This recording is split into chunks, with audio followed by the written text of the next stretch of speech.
বানাইছো তুমি, আমি তোমার বান্দা। আমার তাড়া দিলে আমি যাবো কই?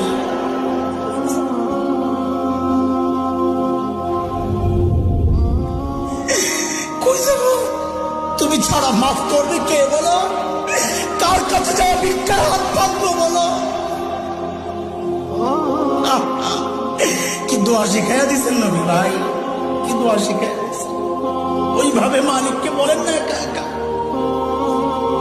তুমি আমার রব, আনতা রব্বি, আনতা রব্বি, আর কেউ না।